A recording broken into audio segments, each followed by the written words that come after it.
So let's see what we can learn from analyzing and watching this high-level college tennis match.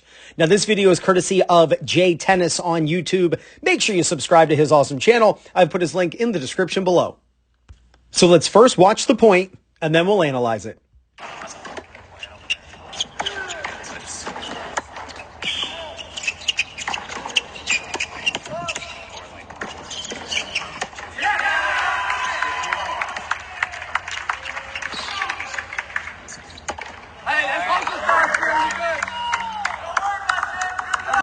Now, the video blended from the previous point, so we don't really get to see the serve. You'll see that. So we don't really get to see a clean shot of the serve, but this is on the return. What you'll notice is right off the bat, the return is not hit super well.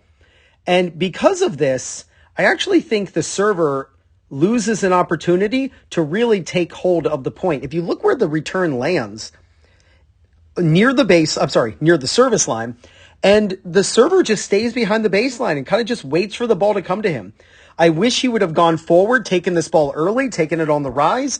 He could have easily hit this ball sharply off the court, attacked, and gotten this guy in trouble, but he passively allowed the ball to come to him. Now, I'm not saying that I can beat this player, but as a coach, my job is to analyze players, whether I can beat them or not, and really think about how they can improve, right? Even the best players in the world have coaches, and those coaches cannot beat them, right? Everyone needs a coach. We'll say it that way. So here's the returner now. Let's look at the returner. What you'll notice is when he recognizes that he doesn't do much with the return, you'll see him move over, and then you'll see him back up. Watch this. He goes over, and then he starts moving back. By moving backward, he gives himself more time. He's expecting a really fast shot, and he wants to have enough time to get over there. No matter where this ball is going. Now, that's what he's anticipating. As I just mentioned, I thought this guy actually squandered that opportunity. But he is anticipating that. Better to be safe than sorry. He decides to back up and be ready for the ball to be blasted. Now, it's not blasted. This ball is hit with a lot of spin. The ball lands quite short, and the guy in the red hat now has an opportunity to start turning the tide and changing things into his favor. Now, I want you to notice here. Look how high this ball goes over the net. Don't be afraid to hit high over the net. So right there, I would say that's right over the net. That's about 8 feet over the net, right? 11 feet off the ground. He is really hitting this ball high. One thing is it's going to give him time to get back into position.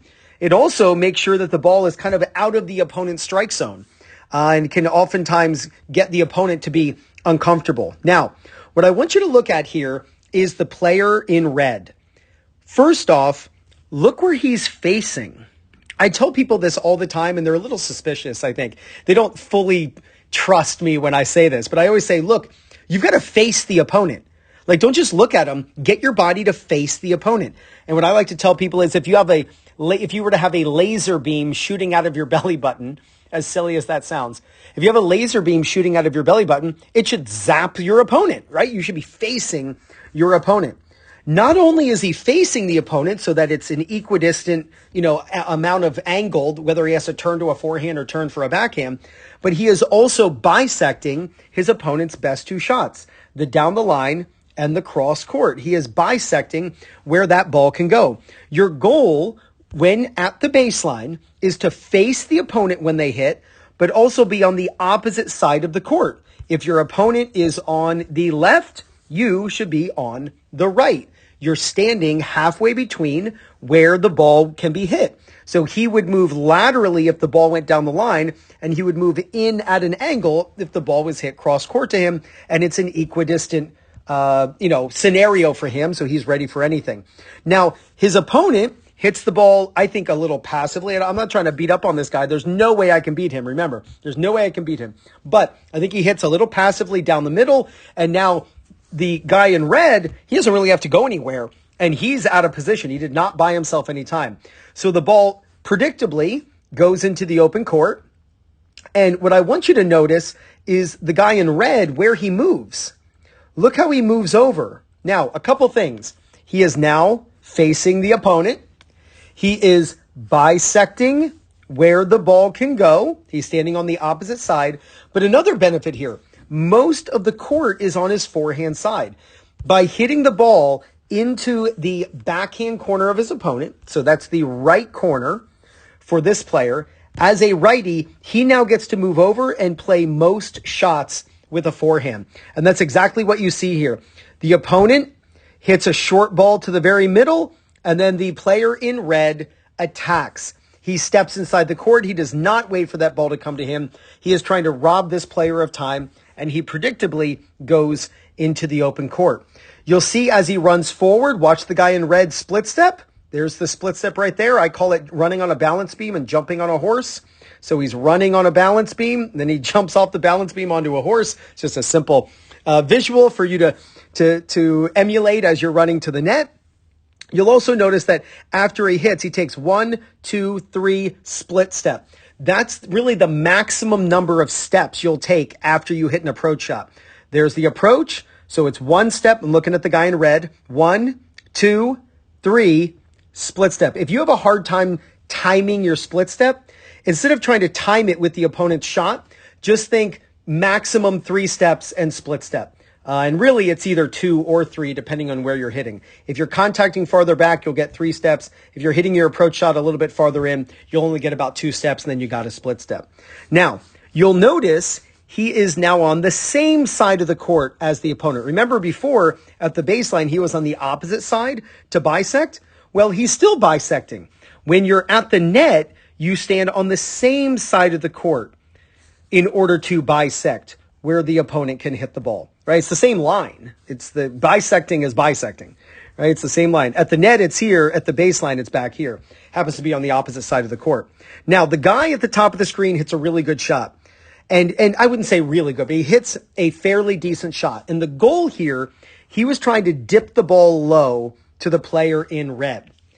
When you are in this position and you have a low volley, keep the ball in front of you.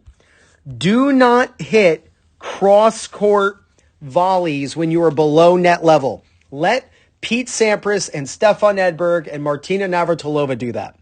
As a recreational player, as a non-professional athlete, we want to give ourselves the best chance of winning, and with a low volley, that is keeping the ball in front of us. The reason is low volleys have to go up. And when you hit a volley up, it is best to bring the opponent to where you are. Remember, he wants to be on the same side of the court as his opponent.